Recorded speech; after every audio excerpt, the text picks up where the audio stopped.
Good morning, I'm Angelo Castro III. Nakalimutan mong isuot ang salamin. I'm Angela, and we are the Castros. Happy Friday. Good morning sa lahat ng viewers natin, and it's pleasant surprise. We met one of our avid viewers, si Ralph Domingo, yesterday. Ralph, thank we bumped you. into him accidentally. Thank you for the nice chat. Anyway, madami tayong pag-uusapan today. Although it's the end of the week, tuloy-tuloy naman ang balitaan. Pero may mga certain issues na gusto ko makita. Tingnan natin kung si Finding Kibuloy nandito pa rin. Kamusta ang ating top 10? Or yung kwentong Mayora. Di ba? Sino yung kwentong Mayora? Oo nga. Ay, nako. Meron akong amnesia. Pero kasi gutom na ako, pero buti na lang, we have food here, di ba? Every Friday. Because? Anong because? Why do we have food every Friday? Because Buddha's Belly sent us. Okay. Oh.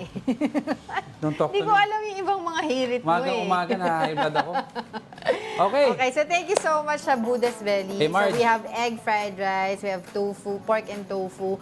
And on the healthy side, ano yan? Ampalaya with egg. And of course, our favorite hakaw. And lumpia. Lumpia. Thank you at Ate Marjorie. Ate Marjorie Tan for that. Let's move on. We're serving you news in a countdown. All that before your second cup of coffee. This is Brunch.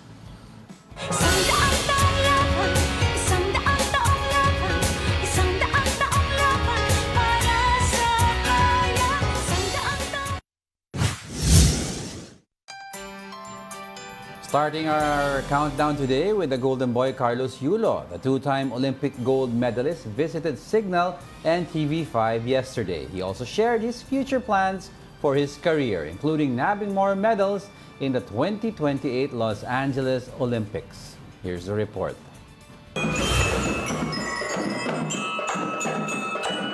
Carlos is in the building. Two-time Olympic gold medalist Carlos Yulo paid a visit in Signal and TV5 yesterday. Fans asked for a selfie and an autograph of the Golden Boy. TV5 President Guido Zaballero is one of those who welcomed Yulo in the building. In a press conference, Yulo said he is still in disbelief of the love and support the Olympians felt in their homecoming parade earlier this week. Nung sa Tokyo Olympics po, ano din po kasi COVID po. Pandemic pa, yeah. Yes po. Wala pong ganong experience. Sobrang parang Manny Pacquiao experience po na-experience ko this time. Gymnastics Association of the Philippines President Cynthia Carrion also recalled their rough beginning with Yulo for the 2024 Paris Olympics. She called herself a professional beggar for the Yulo as she solicited money for his training in Japan with his former coach Munehiro Kogimiya. They didn't believe that there was going to be a gymnast someday that will win a medal. But when I went to Ricky Vargas listened to me, and I told him, Ricky, I promise you, someday he will win a gold medal. Just give me the money. So he said, okay. He said, I'll talk to Manny Pangilinan. And Manny Pangilinan came through, and he gave me the medal through Al Pandillo, the threesome. We came, you remember, I brought him to Al Pandillo. He said, and we signed the contract, and he was giving us money all the time. Yulo said his newfound confidence gave him a boost as a gymnast and as an individual. Nung Tokyo po kasi, di din po ako ganun ka-confident sa kakayahan ko po. And hindi ko pa po talaga na-explore yung sarili ko po, yung true self ko po. Sobrang mayayain. Feeling ko ang liit ng galaw ko sa Tokyo talaga. And kahit preparado po akong pumunta doon, hindi talaga lumabas yung pinractice ko po. So what's next for the Golden Boy? Yulo seeks to gain more golds in the 2028 Los Angeles Olympics. Aside from floor exercises and vault, he is also focused on nabbing a gold medal in individual all-round. Gusto ko this time po, ang target ko na maka-medal po sa individual po talaga this time. Yeah. Kasi ngayon po na laman ko na medyo malayo pa pala ako sa pang-individual all around. More on floor, vault talaga yung malakas ko po na apparatus kasi. Pero still, target ko pa rin po na makapag-medal sa floor vault and hopefully makapasok po talaga sa P-bar. He also has a message to his fellow Filipino athletes. para sa akin, hope po talaga yun. Grabe. Huwag tayo mawalan ng pag-asa kahit sa mga may hirap na challenges sa buhay. Yeah, tuloy-tuloy po natin kung ano yung pangarap natin sa buhay. Okay lang madapa ng madapa kasi doon tayo natututo po talaga.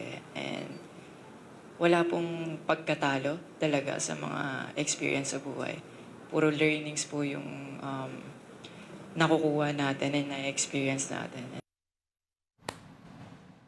Oh, ang saya ng mga tao dito kahapon dahil nga lumibot itong ating two-time gold medalist na si Carlos Yulo. Nagmula siya dito sa Signal Launchpad, tapos pumunta siya sa TV5, dumalaw siya sa Itbulaga, and yun, nagkaroon din siya ng... Mamaya, panoorin nila yung interview with Cheryl Cosim. Yeah, with Cheryl Cosim. Long take. Papalabas long take. yan Carlos sa Yulo. 1PH Facebook at saka 1News Facebook page. Tapos tomorrow sa tama ba ako direct? Tomorrow sa sa Signal HD TV. Okay. So tingnan nila, mamaya pakita natin yung mga detalye regarding that. But yun ay exclusive one-on-one interview ni Cheryl Cosim kay Carlos Yulo. Okay? Tapos nakikita ko nga ngayon kumakalat sa social media yung mga pictures ni Carlos Yulo nung bata pa siya, kung paano siya nagsimula, tapos yung mga naka-costume siya ng Spider-Man, yung mga pang-Halloween niya. So nakakatawa, ang cute-cute niya.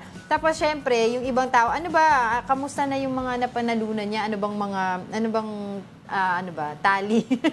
Anong total? So I was looking into it kanina.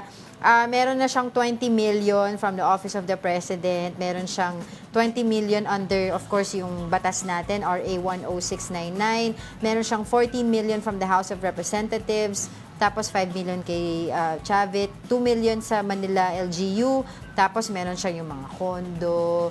Meron siya yung mga iba pang mga binigay ng ibang mga companies. Diba? So, tayo ay talagang... Kaya ngayon, mga nagloloko ngayon, sabi nila, paraan, paano yung mama? Number 1, hanapin si Kibuloy. Number 2, maging gymnast. Si Kibuloy, 10 million no? Oo. Hindi, pero kung i-compute mo pa rin yung ginastos ng mga ni Carlos Yulo to get to where he is. Oo, yung mga supporters kasi niya. ang Olympic medal is 4 years in the making So, gumastos ka ng 4 na taon. And all the people who help him along the way, malaki rin ang ginastos. Yes. So, those 4 years, kung i-compute mo, it's not as big as you think. Nakikita mo, it might be obscenely large, 80 million, wow, di ba? But yung 4 years na yun, kasi hindi naman yung nababayaran talaga si Carlos John. May training allowance, but it's very, very, very small as compared to how much you're paying your coaches, your conditioning team, yung nutrition mo. That's why maigi, meron siya mga support system like yung mga financer na, 'di ba, sumusuporta sa kanya pagdating sa gastusin. Iba naman kasi kino-compare nila kay isa pang athlete na mayaman, si Pacman. Pacman naman kasi every year he has 2 or 3 fights. So he earns money every year na 2 or 3 times a year. Nababayaran niya yung health training niya, conditioning, yung nutrition, 'di ba? Si Kaloy, the next Olympics is 4 years from now. Hindi pa certain kung go-gold siya or silver or bronze. That's why he aims for it, diba? He wants to train hard for it. Yun ang sabi niya. So we will Kasi see. kaya nga may nagtatanong sa kanya, meron din ba siyang plano na magtayo ng school parang si Heidelin Diaz para sa mga weightlifter, tapos siya naman sa... Si Heidelin kasi sa veteran already when she won the gold. Siyang bata pa to. Si Kaloy is 24 and I don't may think... gusto pa siyang gustong i-achieve, diba? Yung individual nga na round. Tsaka si Heidelin, if you listen to her talk, may mga makikita mo, alam na niya yung technical aspects of yung weightlifting. Yes. So matuturo niya yun. Si Kaloy is still at the stages where he's still learning. Wala pa sa prime si Kaloy. Yes. Kaya sinabi naman niya, yan ang pangarap niya din in the future. Pero for the meantime, focus muna siya ulit kasi there's a lot to learn pa. And, sabi niya, and focus nga siya dun sa kanyang goal, which is magkaroon ulit ng, mahawakan niya pa rin yung gold. Parang pag-intindi ko rin sa kanya, mga sinasabi niya, may mga certain kryptonite or Waterloo niya na gusto niya i-address. Of course. Yung pommel horse, yan number 1 na kryptonite niya. So, pero in essence, congratulations pa rin sa kanya. And to all the Olympians. Of All course, the marami Olympians. pa rin silang mga activities naka-line up today and the coming days. Yan ay aabangan na Pagpahinga lang natin. nyo na ng mga Oo, bata. rest muna sila ata today. Oo, nag-train na nga sila. Yun nga din gusto ni Carlos. Nag-train na nga sila ng 3-4 years bago mag-Olympics, tapos nag-compete pa. Yun nga yung Pagpahinga sabi na. daw ni Carlos, yun daw muna ang gusto niya mangyari ay magkaroon ng mahabang tulog. Oy, pero si Nesty na interview, remember, the day after the Olympics, nakatulog na daw siya for the first time na mahaba. Good for her. Kaya makita mo, bagong gising yung si Nesty. Sarap Totoo. ng... Si EJ Obiena naman, pumunta na siya kaagad doon sa kanyang school. Bumisita kasi Yes, nantay na siya doon. Oo. So marami pang activities yan si Carlos Yulo and inaabangan siya kung pupunta ba siya doon sa kanyang kinalakihan na lugar sa Manila, 'di ba? Inaabangan siya doon. Uy, may nakita ko. Yung school niya. Speaking of EJ, may nakita ko magandang idea. Pero hindi ko may mention yung brand. Oh, hindi pwede. Ikaw naman, alam ko naman yun. Yung isang candy or chocolate, di ba, na parang stick ang dating. No? Right. Bagay kay EJ yun, kasi si EJ, may stick na hawak si EJ eh. Oh, Alright. Sayang, hindi tayo nakapagpa-picture pero hopefully maimbitahan din natin siya dito sa ating show. Alright, let's continue with our countdown. Coming in at our ninth spot, President Bongbong Marcos moves the observance of the Ninoy Aquino Day from August 21 to August 23. According to the President, the long weekend would promote domestic tourism. This, as August 26 is also a regular non-working holiday for National Heroes Day. Marcos directed the Labor Department to issue the appropriate circular for the holidays. Yeah, Friday and Maraming Monday. mga nagulat dyan kasi iba daw baka nagkaroon na sila ng mga plano. Kasi usually 21 talaga Actually, ino-observe. kung madami nag-iisip na baka may political move to let people forget the actual meaning of the 21st. But when you take a look at what he did, it makes sense naman because 23 is on a Friday and then... Ito yung pinag-uusapan natin na holiday economics. 23 is on a Friday, Saturday, Sunday, 24, 25, 26 meron ulit. So instead of having one on 21, tapos babalik ka na naman sa work Thursday, Friday, tapos bakasyon na naman sa Monday, dikit mo na. Might as well, nasa labas ka na, di ba? So plan your long weekend kasi para doon sa mga araw. Si PGMA po, ganun din ang style noon pag holiday. Si Pinoy lang medyo nalihis. Oo, nakalagay naman, si Pinay kasi gusto niya kung anong araw yung holiday, yun. Oo. Which is maintindihan ko din naman yun. Because ang point ni Pinoy is because the purpose of a holiday is to remind you of what happened. Yes, to commemorate. To commemorate. So that's why si Pinoy rarely changed kung ano yung araw na dapat i-celebrate yun. Pero ito naman, gusto nila holiday economics. Pero nakalagay naman dun sa memo na basa ko na kung gusto pa rin nila mag-celebrate sa 21, Pwede wala naman. namang problema. Pero the official I-commemorate. holiday with regards to labor is on the 23rd. Oo. Okay. Alright, may plano ba tayo sa long weekend? Wala naman tayong long weekend dito. Alright, let's continue with our countdown. Ranking 8th in our countdown, more Shari'a courts are going to be established outside Mindanao. This after President Bongbong Marcos signed a law that creates 3 additional Shari'a judicial districts and 12 circuit courts across the country. From 51, the number of Shari'a courts are now at 63. Shari'a courts cover the customary and personal laws of Muslims. They are under the administrative supervision of the Supreme Court. Ayun. Sige, ano? Hindi. Kasi di ba before, it Ala, was just 5 districts. Nag-Angry Birds? Hindi ako naglalaro. Angry Birds habang Sira nagtatrabaho. ka. Hindi pakita ko. Iniba bigla yung window. Hindi ko iniba. Tinignan ko yung natin, yung YouTube natin, kung meron nang nag-comment doon. Tapos, eto nga, yung sa kay Marcos, yung ilang niya, Shari'a, ilan yung additional na sinabi niya? 65 na from 51. Oo, kasi before, under 51, nahati siya sa 5 district. 63 diba? pala, 63 63, rather. Hindi, 51 yung before. Before, 63 so, na under 5 district. Diba? So, first, second, third, fourth district. Ngayon, nagkaroon na ng 6, 7, 8 district. Kaya 63 na yung meron nun. So itong Sharia courts, kanina nga pinag-uusapan natin off-cam, ay will not cover the country's criminal laws. No? Siyempre sila ay sasagot pa rin under the Supreme Court. Pero itong courts na to ay under supervision pa rin ng Supreme Court. And of course, tulad ng napag-usapan din natin kanina, ay cover ito ng customary and personal laws ng Muslim. Ito, next, mga content creator natin. Oo, change topic tayo ngayon. Ay, nako, ito mga content creator na to. Bakit? Patok ngayon sa mga motorista at content creators ang Marilaki Highway na nagko-konekta sa Quezon City at Infanta, Quezon. Ngayon, maliban kasi sa scenic route nito, marami rin daw ang aksidenteng nakukuhanan ng video sa daan.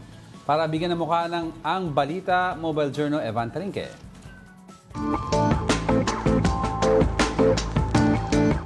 Dinarayo ng mga rider ang Marilaki dahil sa magandang scenery at twisty na daan sa dami ng dumadayo. Marami ring aksidente ang nangyayari na nakukunan pa ng video. Road trip ba ang hanap mo? Kung malapit sa Metro Manila, sikat dyan ang pakurba-kurbadang kalsada ng Marilaki sa Rizal. Bukod sa mga motorista, naging tambayan na rin ito ng maraming content creators. Paano ba naman kasi may madalas na aksidente dito na kanila namang ipinopost online? Kunyari, may mag-slide na kikita po yung tapos pagka nag-review po namin yung video namin, tapos pinapost po namin sa page. Madalas nga nilang pwestuhan ang Devil's Corner. Magkakasunod kasing kurbada at high-speed corners ito, kaya konting mali lang ng isang rider sa kanal ang bagsak nila. Sa pagpunta ko sa lugar, may natempuhan pa akong aksidente. Isang rider ang nag-overshoot at napadpad sa damuhan. Kaya ang vloggers, nagkumpulan din para i-record ang nangyari. Sinisiguro naman daw nilang naka-blur ang mukha ng naaksidente para sa privacy ng mga ito. Malayong kuha, yun, pwede yun. Kasi sa yung tutukan, parang mahirap eh. Kasi baka ma-restrict sa account mo. Pero may iba ring namimitik o mga kumukuha ng litrato dito na hindi na pinopost online ng mga nakitang aksidente. Yung mga gustong magpapitik talaga, mag-ingat. Tapos sa akin kasi hindi ko pinopost yung mga ganun kasi syempre nakakaawa, aksidente na nga ganun.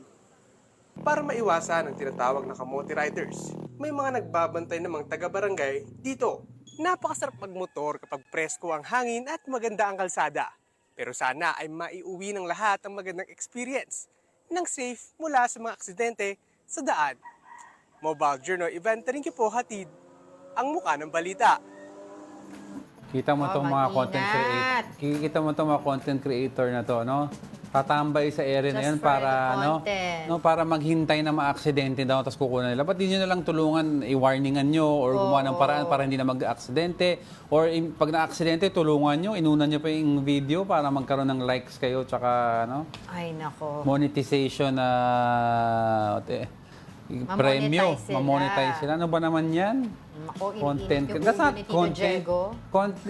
Creating content at the expense of others Totoo is not the content. You don't deserve to be rewarded for that dahil hindi mo pinaghirapan ang content. Naku, galit na si Tito Diego. Hindi, Pero kasi napaka-irresponsible. Totoo. Napaka-irresponsible na abangan mo may aksidente para makunan mo. Sige. No yun. Bago pa tuluyang uminit ang ulo, coming up!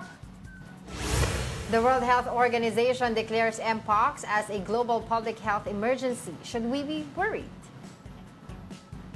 And 2 regions in Mindanao logged the highest poverty rates in 2023.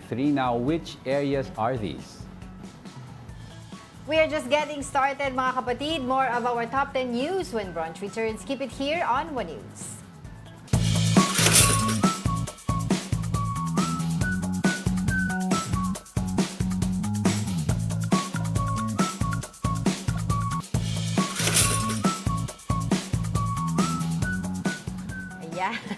Good morning! You're still watching Brunch here on One News. Wait, may mga greetings ako. Sige. Ito sa Facebook to, ha? Sarap na kinakain ko. Mina Beñales, good morning po sa atin daw. Happy Friday. Kasama namin si Mina yesterday. Yes, and the rest of the Jessie Mendez family. Ralph Domingo naman, hello to my newest friends at Brunch whom I just met the other day. #loyal viewer. Of course, Ralph, it was a pleasure meeting you finally. Mer Abad, good morning. Isa rin lagi Gusto natin. rin daw niyang magpa-picture kay Jovi eh. Si Ralph. Yes, oo. Si Ralph magaling yan gumawa ng observation sa mga shows. And sa Pokemon Go, good morning daw. First commenter daw siya. Si Vladimir, di ba? Si Vladimir Si pala. VJ. Si VJ. Si Josh Reginald. Si Haner. Si Barb. Si Tash. Di ba? Si Juan Miguel Ebron. Oh, si Mig. Of course. Hi, Matagal na natin kasama si Mig sa Airwaves. Dito sa, walang lumalabas dito sa sa late. YouTube. Sige, Mamaya habang na lang. titignan mo yan, let's move on muna.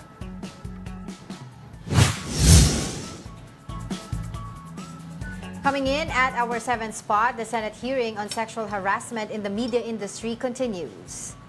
The session on Thursday, though, turned into a lecture on sexual consent. This as Senator Robin Padilla asked if a husband could compel his wife to have sex with him even if she does not want to. Lawyer Lorna Kapunan, a women's and children's rights advocate, made it clear that no means no, even in the context of marriage. Kapunan suggested to Padilla to just seek counseling, pray, or even watch Netflix to appease his urge. Well, with all the content on Netflix, I don't think Netflix will ease your urge.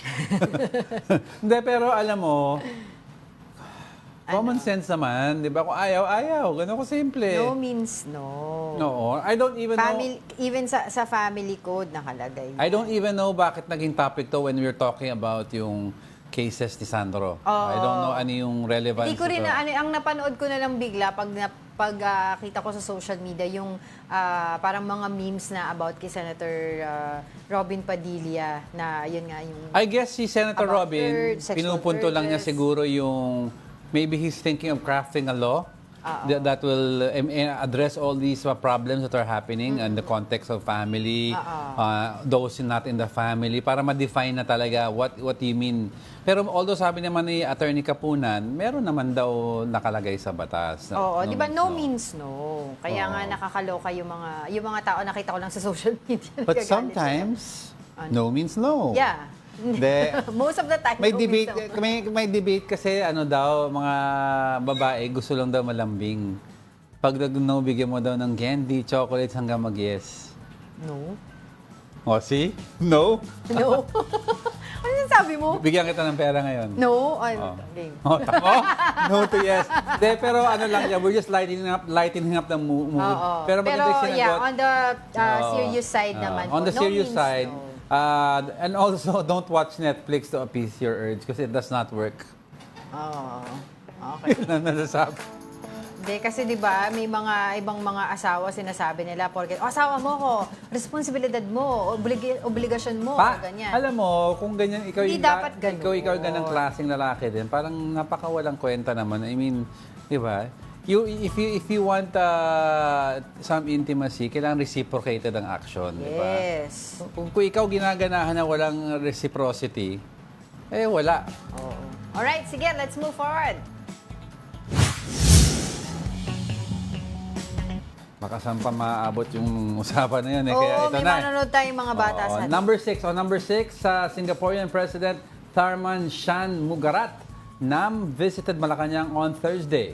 President Marcos reaffirmed the Philippine government's commitment to strengthening collaboration with Singapore, particularly in the fields of energy and healthcare, among others. The two leaders also witnessed the signing of an agreement on the recruitment of Filipino healthcare workers. This marks President Shanmugaratnam's first visit to the Philippines as Singapore's new head of state.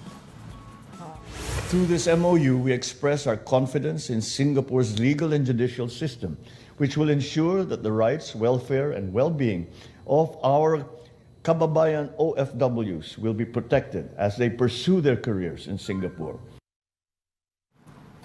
Incidentally, kasi this year then marks the 55th year of diplomatic ties natin with Singapore. So, it's just fitting na actually bumisita siya dito sa atin. And yun nga, nasabi mo sa balita natin na first time since, sinabi mo na pumunta dito yung Singaporean? Since 2019, no? New leadership. Oo, new leadership. So, ayun. So, we have estimated 200,000 Filipinos na nagtatrabaho at nakatira sa Singapore. No, an estimated 60% of which are professionals and skilled workers. And yung iba naman ay household service workers. So, marami talaga mga Pilipino dyan. And even in yung tourist side, di ba? Yeah. Filipinos would always go there kung halimbawa may birthday or anniversary or New Year, mga Christmas gathering. Yan ang one of the go-tos ng Pinoy. It's either Singapore or Hong Kong. Yun ang mga choices ngayon. Singapore, Hong Kong, South Korea, Japan. Yun ang mga top choices within the Asian region na pinakamataas na tourist arrivals from the Philippines. Tapos, go ahead. No, go ahead. No. I'm just saying kasi itong during the visit nga ng Prime Minister ng Singapore ay nagkaroon din sila ng briefer from our Environment Secretary Maria Antonia Yulo Loizaga doon sa naman na mga plano ng Pilipinas sa sustainability of water and other natural assets. Yeah. And of course, yung mga bilateral cooperation ng Pilipinas at saka ng Singapore. So, all right, let's move forward. Entering the fifth spot is Mpox. The World Health Organization has declared a global public health emergency on Mpox. They raised the alarm on Mpox after more people in Africa got infected with the disease. Based on the latest data, over 17,000 of Mpox cases were recorded in Africa so far. Over 500 patients have succumbed to Mpox. Mpox patients experience fever, skin rash, body ache, weakness, and swelling of lymph nodes. There are currently no vaccines or treatment for Mpox, but infected people can naturally recover from the disease. The health department assured the public that we are still Mpox-free. The country has recorded 7 cases of Mpox in December 2023, and all of them have already recovered. Ang lagi namin sinasabi sa public health, kailangan po alerto tayo. No? Yung parang kanina, tamang praning lang, wag masyado. Bakit? Kasi kailangan alam rin natin kung anong gagawin natin para hindi tayo mahawaan, para tayo ay makaingat. To talk more about this, we have infectious disease expert Dr. Lulu Bravo. Good morning, Doc. Hello, good morning, Angelo and Angela. Wow, thank you for having me here. Thanks for joining us today. Siyempre po, we want to get your thoughts about the declaration of a global health emergency regarding po Mpox. Yes, I think that is because they want to be aware. WHO wants to be ready then. Yes. To learn from the lessons of COVID, diba? It is important now for every country, dapat lahat ng bansa ay nagiging preparado na. Yeah. So, even with just Africa pa lang, we cannot just say na dyan na lang sa Africa yan. Yeah. Because with migration, with travel, di ba? Lahat ng mga tao ay posibleng makapagdala ng monkeypox. Actually, yung sa Pilipinas, yung kinikwento nila kanina, galing din yan isa sa ibang bansa. Tapos pumapasok sa'yo na hindi mo alam, hindi ka prepared. So I think this is an important issue for every country to be prepared, to be aware, to be vigilant. Dahil may symptoms naman yung monkeypox ng rash. Parang ano nga yan yung bulutong tubig, chicken pox. You know, it's similar to that, yung rash. So if there is someone doon sa katabi mo, sa airport, or doon sa aeroplano na nakikita na merong rash, makikita naman yan sa mukha, sa kamay, di ba? Vigilant na sila na examinin muna bago papasukin. Nung sa ganon, hindi maging kalat yung sakit. Dahil nag-umpisa kasi ang pagbabantay natin. That's why the global health emergency is being announced so that countries will be prepared at huwag na tayong magpabaya. Yeah, Doc, you mentioned the word vigilance. You also mentioned the word travel.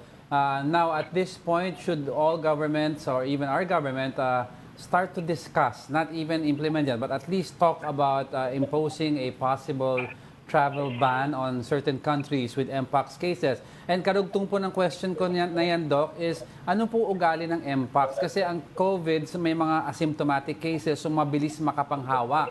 Ang Mpox po, pwedeng carrier ka na at wala ka pang symptoms, kaya makakalusot ka ng borders? Well, ganito yan. Ang Mpox, mabilis mong makita dahil dun sa rash. Sabi ko nga parang bulutong tubig. Mahirap naman sa akin, sa palagay ko lang, mahirap namang mag-ban ka agad ng countries na papuntahan o kung importante sa atin economically na makipag-negotiate or makipag-connect with other countries. Parang masyadong overkill naman. But from port to port, ibig sabihin, kung meron tayong vigilance, maski sa airport or sa mga travel from countries, ang importante yung ating alert system. Yes. Alam mo, maganda naman ang alert system ng Department of Health. Eh. Hindi ka kailangan mag-ban muna. Kasi yung importante lang is meron tayong alert system na, yun, di ba, yung ating e-travel na tinatanong naman kung ikaw ba ay may sakit, ikaw ba ay ganon. And then meron maganda yung naging experience naman natin nung sa anong tawag yung sa avian flu noon. Yes, yes. Middle East, maganda. Hindi naman nagpapabaya rin ang ating government. Pero kaya nagsasabi ang WHO. The reason why WHO declares global health emergency is really for countries to be prepared. But that doesn't mean you will close your border. I don't think so. We really need people to be just aware if you are in an airport, in an airplane. Doc, It's easy to identify brush. Right. Doc, kasi po, most people, however, have abandoned yung mga basic protocols natin since nag-lift na nga po ng COVID-19 restrictions. So, what else can the Department of Health do para po ma-disseminate yung information and mas magkaroon po ng impormasyon, knowledge yung mga kababayan po natin regarding Mpox? Well, one thing is awareness. And the Department of Health has always naman been trying, in fact, every day, we hear news from DOH to be aware. Even you, the media, is doing your best to make people be informed so that we can be aware. But make sure that they come from reliable sources, right? We should not be making panic naman. Don't make the people panic. There is no report of monkeypox yet in the Philippines, unlike that of 2022, and that was also contained. And the Department of Health is doing their best to raise this information and always to get the media also, and also the doctors are already telling their colleagues sa atin sa private sector. The medical societies are also doing their best to discuss about monkeypox so that people are aware. Alam mo, one of the important areas to look into is our mga mag-Google kayo, diba? We are really informed from reliable sources. And I was just looking over a very good article from Cleveland Clinic. You know what? My daughter is from Cleveland, and I was reminded that the first monkeypox reported in Cleveland was done by my daughter. She's an adult physician there. And they really appreciated that for every doctor to really look and see. Pag she or he gets to recognize one case, dapat reportable na yon. Yes. So that we can become vigilant. So doctors are also mandated to report something like that. So Department of Health must warn our doctors to also be vigilant, hindi lang public. The doctors, if you see something like pock marks or yung parang chicken pox, diba? They should already make the test, or although the tests are not very common. In fact, I think only reference laboratories are going to do the test for monkeypox. Maybe the research institute, not all laboratories. So it is very important for our doctors to recognize the presence of a unusual lesion or unusual rash that looks like a chicken pox. Okay. Alright, on that note, maraming salamat po sa inyong oras. That was Doc Lulu Bravo, an infectious disease expert. Thank you po. Thank you very much, Angela. Thank you. Ayun. So no reason to panic, but Yes. just to be vigilant. Vigilant, And you have to understand what mpox is like para that way hindi tayo nagpapanik. Ang COVID kasi when it came in, Nagpanik tayo, wala tayong alam. Wala tayong alam on it about it eh. Ito, intindihin natin ang mpox, diba? I mean, may chickenpox, may mpox, may smallpox.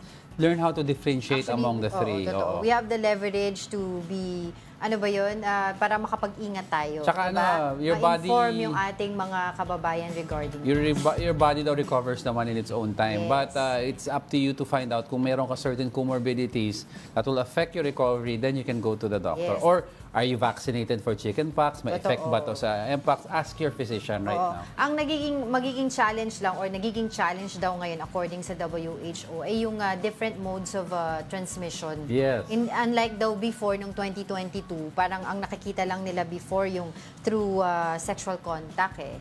Diba? Parang mas bago ata ang ngayon sexual. marami, oo. Hindi, nung una ata was human Noong July contact. 2022, Sexual contact was newer ata. Detected was through sexual contract. So ngayon daw, there are different modes of transmission. Meron din from animals, pwede rin ang tawag dito, kissing, pwede rin yung kung may mahawakan ka, mga ganon. So kahit hindi monkey, pwede ka, kunyari may pinat kang dog. Do you really want to ask that question? Oo. Yes, isn't it a relevant question? Pero yung sinasabi nga nila, yung symptoms can take 3 to 21 days to develop. Pero Carrier kung ka na. ikaw ay infected na, carrier, pwede ka nang makapanghawa. At saka sinabi to when we talk to, I forget who we talked to, at the end stages daw of this mpox disease, when you're healing, that's when you are most infectious also. Diba? Kasi yung virus, I think the virus or bacteria tends to leave the host looking for a new host eh. Anyway, ayun, that was Doc Lulu Bravo and it was nice to talk about that para maintindihan natin. But let's move on to the next.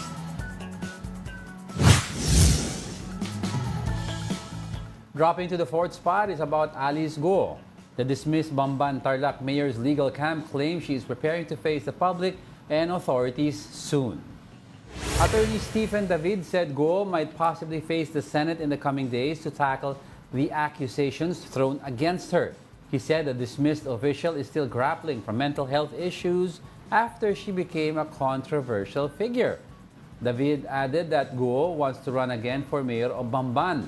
She said this after the ombudsman ordered her dismissal from government service earlier this week. Actually, gusto niya talaga mag-mayor. Kaya nga lalabanan namin yun, yung kanyang dismissal from the service. Kaya nga 'di ba sinasabi nila, nabanggit din natin to yesterday na mas maigi daw matugunan kaagad yung issue dun sa birth certificate niya. In that way, para mas madali daw ma-defend. Everything else follows. Oo, ma-defend yung kanyang posisyon or yung kanyang qualification. Because if her birth certificate is Society Attorney David na ma-prove nila na totoo at Pinoy siya, everything else follows. Yung case of dismissal, yung pag-dismiss sa mayor which is stem from her nationality or citizenship eh. Oo. Pero kasi ngayon as of now, 'di ba? At the moment, ang nakikita natin na ebidensya na sinasabi sa atin ay yung yung birth certificate nung Go Waping at saka itong si Alice Go ay one and the same. Yes. So, if they can disprove that, good for Diba? baka pero kung pupunta siya ma-reconsider. ulit ngayon sa Senate, magpapakita siya, di good for her also para ma-defend niya and tapos yung proper forum na sinasabi nila sa korte. 'Di ba? So kasi mahirap yung nagtatago eh. Yeah. 'Di ba? Hindi mo ma-defend yung sarili mo. Kung alam mo naman talaga, let's say for example, alam mo talagang inosente ka or alam mo yung pinaglalaban mo, di might as well go out and defend yourself. Mahirap yung nagtatago, 'di ba? Tama. All right. Let's continue with our countdown. ICC Assistant to Counsel Christina Conti says the public may not be informed regarding the issuance of warrants. Recall that at least 5 people, including Senator Bato de la Rosa, have been named as suspects of Jaguar killings. Conti doubts that the Senate can continue protecting de la Rosa should a warrant has been issued. Likewise, former President Rodrigo Duterte, if implicated, should not be able to evade arrest just because of age. It depends on the authority. Okay, lalo na kung ang warrant of arrest na hawak ay malinaw at para sa isang international tribunal, I doubt that the Senate can continue to protect. This issue might reach the Supreme Court kasi iharap sa Supreme Court. And it would be interesting how the Supreme Court will rule. I would say, baka ang ano nila ay, yes, you can enforce the warrant. Oy, kasi dun sa isang interview din ni political analyst Richard Hilarian, kinausap niya si retired Associate Justice Carpio. At sinabi nga daw na pwede, baka daw magkaroon na ng arrest by September. So, kahit sabi ni ni former Senator Trillanes, yan din ang timeline nila halos. Tingnan natin kasi yun nga, 'di ba, nagkaroon nga ng privilege speech recently si Senator Bato de la Rosa, and actually urging the Senate to stand by him at alamin daw makialam dito sa issue na ito. Ang Senate can only stand by him pag nasa in session. Pag wala sa session or sa loob ng Senate building, wala na ang jurisdiction ng Senate na yon. Remember that happened to Senator Laila de Lima also. No, but what he was trying to tell them at that privilege speech is yung makialam tayo. Tingnan natin, 'di ba? Dapat bang payagan ng ICC? But I was affirming lang what Senate President Chis Escudero said. We can protect him as long as we are in session. Malinaw na yun. So pag hindi in session, wala na silang magagawa because the stance of the government is not to assist but not to hinder as well. So the Senate will not hinder any warrants of arrest that need to be served, nor will they assist also. Doon sa sinasabi niya during the privilege speech, sinasabi nga niya sa Senate, makailam tayo na parang bakit ba kailangan pumunta ng ICC dito? Yun yung sinasabi niya. Because we're a democratic country where everyone is allowed to come in and out as long as you're not doing illegal business. Ngayon, for the ICC to come here and conduct interviews, I don't think that is illegal business because hindi ka man ina-assist ng government. Hindi, di ba? Walang assistance sa mangyayari. And pero yun nga, ang ni-reiterate din ng DOJ ay tayo ay still member ng Interpol. Yeah. Di ba? And if the Interpol has a red flag on you, then maybe we have to dialogue with the Interpol if we are to act on it. And then recently, pinalabas din natin dito yan na nag-guest si former President Rodrigo Duterte sa YouTube channel o YouTube program ng kanyang anak at talagang minura niya ang ICC na naman. That is not something new at binadsay niya pa. Talagang di nila nire-recognize. Alright, sige. Don't go away because we're not done yet. May dalawa pa tayo. Mabati tayo ng mga nanonood.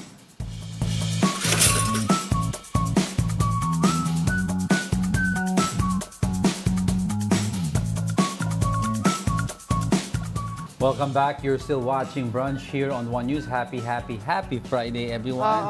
For most of us, tomorrow is a rest day. For most, Mga iba, meron pa rin na mga ganap sa buhay. Okay lang And before we move on... kasi kanina hinahanap na tayo sa YouTube, wala daw. Pero ngayon nandito na. So, hi, technical problems lang naman. Yes, nandito si Gary Co, si Oscar, si Alex Fuentes, yan, nanonood sa atin. Of course, Tita Daisy, Tito Naldi, and Tita Esther Abay. And thank you very much. Buddha's Belly. Buddha's Belly, of course. Ang sarap po nung kinakain namin kanina pa. Namin, ikaw lang kumakain eh. Ubus ka na nga eh. Nope. Hindi pa nga nag-start yung show, kumain ka na eh. Anyway, let's move on. Bago na kung saan tayo mapunta. Let's move on. Going straight to our top two. Two regions in Mindanao logged the highest poverty incidence across the country in 2023. According to the Philippine Statistics Authority, the Zamboanga Peninsula is on top of the list. Some 24.4% of households in the region are living and earning below the poverty threshold. Next is the Bangsamoro Autonomous Region in Muslim Mindanao, or BARMM, with a poverty incidence of 23.5%. The poverty threshold per family for the Zamboanga Peninsula is at 13,897 pesos per month, while the threshold for BARMM is 12,884 pesos. Okay. Yan, okay. Wow. Poverty incidents, di ba? Sorry kasi yung inaano nila parang mga bandang July yon. Sabi nila things are looking up for BARMM.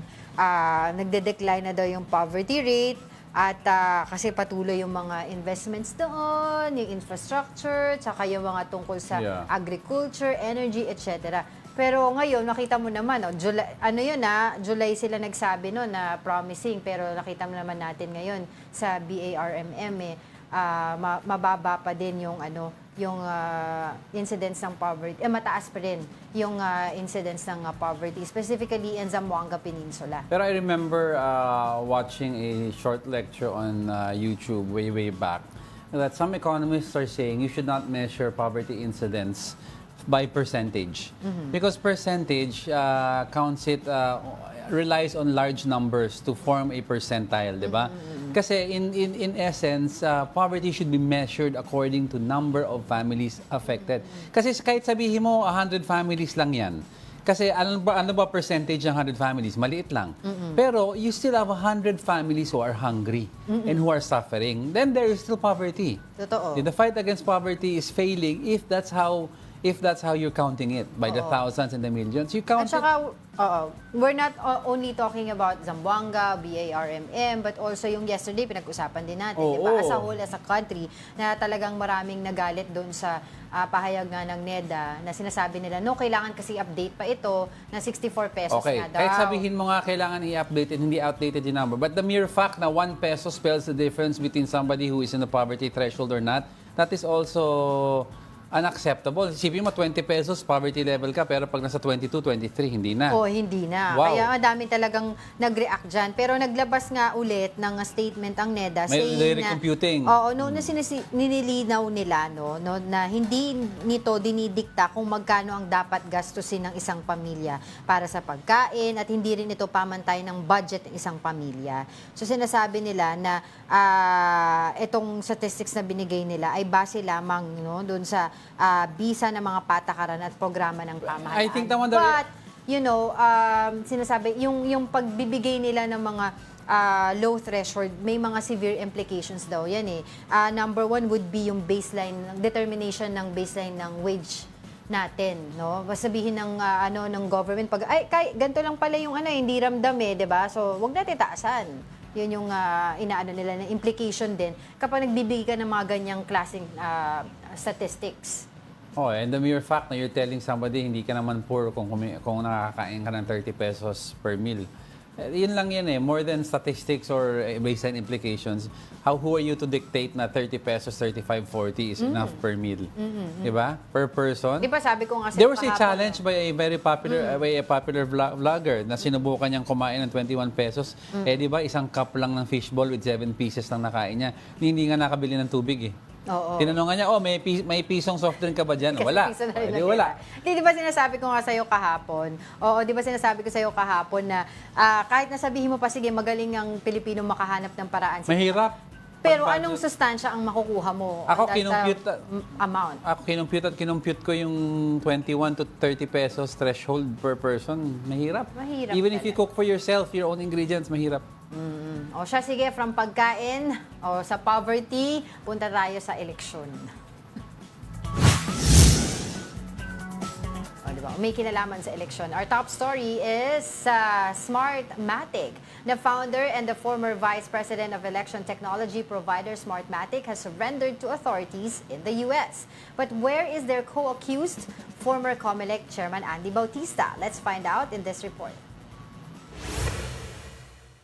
Smartmatic founder Roger Piñate and former Vice President for Hardware Development George Miguel Vasquez have surrendered to authorities in the U.S. This is in connection to the bribery and money laundering charges filed against them for their alleged involvement in the 2016 Philippine elections. The two were charged with former Commission Elections Chairman Andy Bautista and former Smartmatic Global Services Unit Vice President El Moreno. American news organization The Miami Herald reported that Piñate posted a bond of $8.5 million.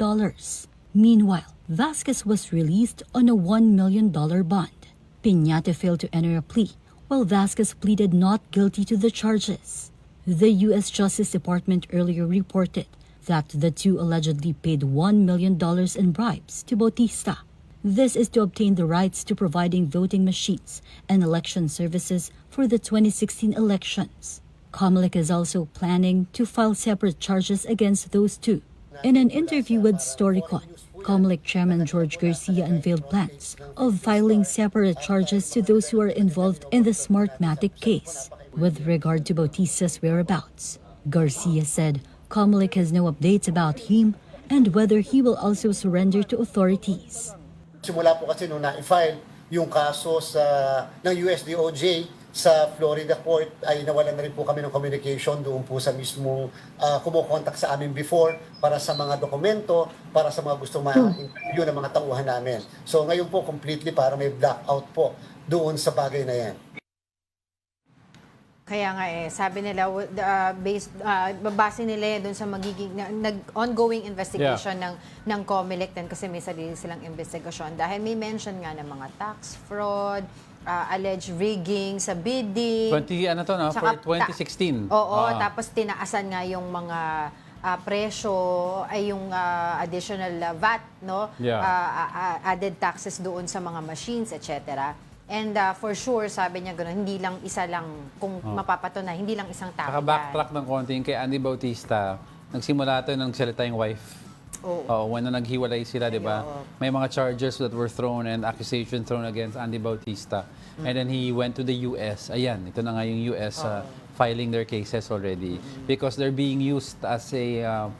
although hindi sila yung endpoint ng money laundering, may ibang countries pa affected. But there are strict laws ang US kasi with regards to money that goes through them in their banking system. And since it went through their banking system, na it is now, tawag nila, sakop ng federal courts. Oo. Okay. Pero yun nga, wala pa siya, hindi pa siya nagsusurrender. Although yung dalawa, nag-surrender na. Post ng bill ata yung isa Oo, yung sa Smartmatic. Siya hindi pa. Pero sabi nila mukha daw magsusurrender naman one of these days. Exhausting all legal remedies lang naman. I guess. Right, thank you very much, guys. Thank you lang si Thea. Oh, it's a Friday. Happy birthday, Thea. Si Thea ang mabutihing ina ng atin na programa. Maligayang kaarawan sa iyo, Thea. Happy birthday. And thank you sa lahat ng viewers natin for joining us today. We appreciate the company for the past week and we hope to see more of you guys commenting on our pages next week. And Budas Belly, ika nga, thank you for all the food. Angel, meron babatiin ba? Nawala na dito yung babatiin ko. But thank you so much and kila Gary Field, of course. Nakalimutan natin si Gary Field. Mig Sebron. Sam Pokemon. Mungo, sino pa? Ayun na. Sino pa? Alex Fuentes, si Mig Sebron. Sino nakita natin kahapon? Si Ralph Domingo. Yeah, Ralph Domingo. Good morning sa inyong lahat. Thank you very much. See you next week. And with that, I'd like to leave everyone with a quote. You may have to fight a battle more than once to win it. A quote from the Iron Lady herself, Margaret Thatcher. And ilang battle ka na sa akin? Hindi ka pa nananalo. I haven't won a single battle, nor will I win any war. And that wraps up today's episode of Brunch. Join us again tomorrow. I'm Angela. Ay, hindi pala tomorrow. Ano ba yan? Sa Monday. Weekend na. Kala ko may pasok pa kasi naglalaro ng Angry Birds. Naglalaro. Tsaka sobrang nating kopong-kopong pa naman yung Angry Birds. Plants and Zombies 3 pala yan. Join us again on Monday. I'm Angela Lagunzad-Castro. And he is Angelo Castro III. We are One News. All sides, all the time. Bye. Happy weekend.